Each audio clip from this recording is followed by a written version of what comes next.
Orochimaru को पता लगता है कि सुनाडे ने उसकी शर्त ना मानकर उसे धोखा दे दिया, तब वो सुनाडे को बोलता है, सुनाडे, मैंने तुम्हें इतना सब कुछ ऑफर करने के बाद ये है तुम्हारा जवाब? लेकिन क्यों? हाँ, तुमने नाटक करके मुझे नुकसान पहुंचाने की कोशिश भी की। वो तो अच्छा हुआ काबूटो ने तुम्हारी असलियत पहचान ली। बेशक, क्योंकि मैं भी एक मेडिकल निंजा हूँ इन्हीं की तरह। इसीलिए जब सुनाडे आपकी नजदीक आ रही थी, मैं उनकी हाथों में वो चीज देखकर जान गया कि वो आपके हाथों को ठीक करने के लिए नहीं बल्कि आपको मारने के लिए था। सुनाडे, बताओ तुमने ऐसा क्यों किया? मैं तो तुम्हारे छोटे भाई और होने वाले पति को जिंदा करने वाला था और इसके साथ लीफ विलेज को तबाह ना करने का वादा भी किया। तो फिर तुमने ये षड्यंत्र क्यों रचा?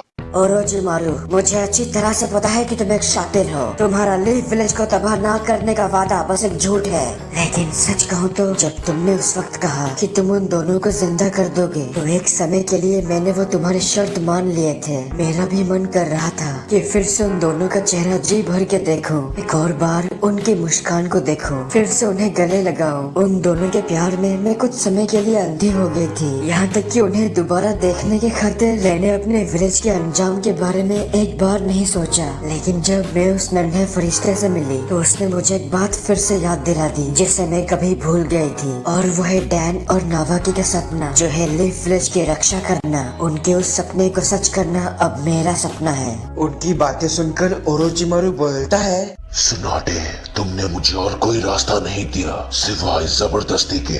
ओरोचिमारू के इतना बोलते ही सुनाडे अपने आंसू पोंछ के तेजी से उनके पास आकर अपने पैरों से एक जोरदार हमला करती है, जिससे जमीन फट जाता है। लेकिन वो दोनों इस हमले को डॉच करके पेड़ की एक डाली पर चढ़ जाते हैं। उनकी इस ताकत को देखकर ओरोचिमारू बोलता है, सुनाडे को दोबारा इस तरह देखकर मुझे हमारे पुराने दिन याद आ गए। लॉर्ड ओरोचिमारू, आप इसी हालत में नहीं लड़ पाएंगे, इसीलिए मैं इस सुनाडे के साथ लड़ूंगा। लेकिन मुझे ये जगह पसंद नहीं, यहाँ कुछ ज्यादा ही गंदगी है। तो फिर चलो जगह बदल दे। तो काबूटो और ओरोचिमारू एक बेहतर फाइट के लिए एक खुले मैदान की ओर भागते हैं। तो सुनाडे उन्हें इस तरह से भागते देख उनका पीछा करते हैं। तो उनके जाने के बाद जिराया, नारुतो और शिजुने उसी जगह पर आते हैं। यहाँ की हालत देखकर उन्हें लगता है कि सुनाडे ने ओरोचिमारू का हाथ ठीक करने से मना कर दिया, और इसके साथ उनको सुनाडे का जैकेट भी मिलता है। तो इस सुअर की सूंघने की शक्ति थोड़ी अच्छी है। वो उस जैकेट को सूंघकर जान लेता है कि सुनाडे भी कहाँ है। तो वो तीनों इसके सहारे सुनाडे को ढूंढते हैं, और यहाँ इस तरफ ये तीनों एक खुली जगह पर पहुँच जाते हैं। तभी लड़ने से पहले काबूटो अपने निंजा टूल में से एक फूड पिल निकाल कर खाता है, और उसके बाद लंबी सी सांस लेकर एक जुत्सु करता है, जिससे उसके हाथों में थोड़ा चाकरा जमा हो जाता है। उसी वक्त सुनाडे उस पर हमला करती है, लेकिन काबूटो उसके हमलों को डॉज करके उनका राइट आर्म और राइट लेग पर हल्का सा वार करता है। वेल, उसका इतना करते ही सुनाडे का हाथ और पैर एक तरह से पैरालाइज हो जाता है। अगर सच कहूँ तो यही काबूटो की बहुत बड़ी खासियत है। वो इस निंजुत्सु को इस्तेमाल करके इंसान के बॉडी पार्ट को पैरालाइज करने के साथ ब्लड सर्कुलेशन भी रोक देता है। उसके बाद वो दोबारा हमला करके सुनाडे के पेट पर एक हल्का सा टच करता है, और काबूटो बस इतना करते ही सुनाडे की ब्रीदिंग मसल डैमेज हो जाता है, और इससे उसे बहुत ज्यादा तकलीफ होती है। सुनाडे को इस तरह देखकर काबूटो बोलता है,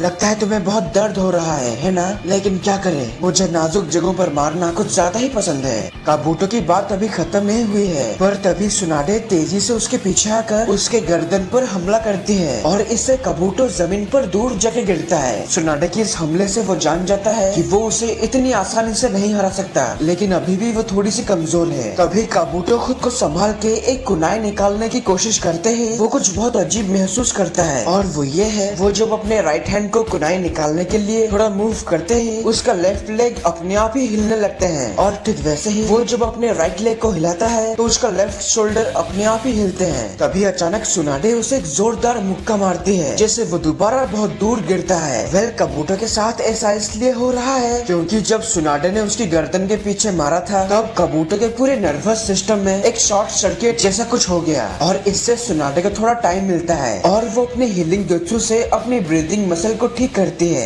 तभी काबूटो भी वापस पहले की तरह नॉर्मल हो जाता है। तो वो अपना कुनाई निकालकर उस पर हमला करते हैं। वहाँ कोई स्मोक बॉम्ब फेंकता है, जिस वजह से वो जगह धुएं से भर जाता है। तो फाइनली जिराया, सुनाडे और नारुतो सही समय पर पहुँच ही जाते हैं। उन तीनों को यहाँ देख के सुनाडे को हिलानी होती है। तभी ओरोचिमारू बोलता है, काफी दिनों बाद मिले जिराया, तुमने सही कहा ओरोचिमारू, बहुत दिन हो गए, लेकिन तुम हमेशा वैसे के वैसे हो, घटिया।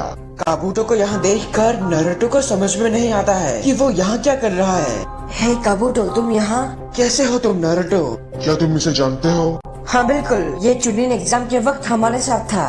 तभी इन बातों के बीच सुनाडे जिराया को अपने सामने से हटाकर काबूटो पे फिर से हमला करते हैं, लेकिन इस बार वो सुनाडे के हर हमले को डॉज करके एक पत्थर के पास आता है। तो सुनाडे उस पर एक जोरदार मुक्का मारने ही वाली है, तभी काबूटो उस पत्थर पर लगे कुनाई को निकालकर वो उससे अपने ही हथेली को चोट पहुंचाता है और इससे जो खून निकलती है इसे देखकर सुनाडे अचानक से रुक जाती है और हीमोफोबिया की वजह से वो काबूटो का खून देख के डर के मारे कांपने लगती है। तभी काबूटो बोलता है, लानत है तुम पर, एक मेडिकल निंजा होके भी तुम्हें खून देखकर डर लगता है, समझो अब तेरा खेल खत्म। ये बोलकर काबूटो सुनाडे के चेहरे पर एक जोरदार मुक्का मारता है, इससे वो सीधा दूर शिजुने पर गिरते हैं। और यहाँ अभी तक नारुतो जरा सा भी समझ नहीं पाता है कि यहाँ क्या हो रहा है।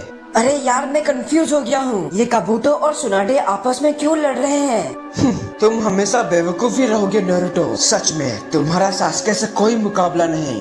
शायद अभी तुम्हें समझ में आ गया होगा, पर अगर अभी तक नहीं समझे तो उसके हेडबैंड को ध्यान से देखो। ये लड़का काबूटो ओरोचिमारू का नौकर है। क्या? सही कहा, दरअसल मैं विलेज हिडन सैंड का जासूस हूँ। तुम एक जासूस हो? ये नामुमकिन है, तुम झूठ बोल रहे हो, है ना? तुमने चुनिन एग्जाम के समय हमारी बहुत मदद की थी।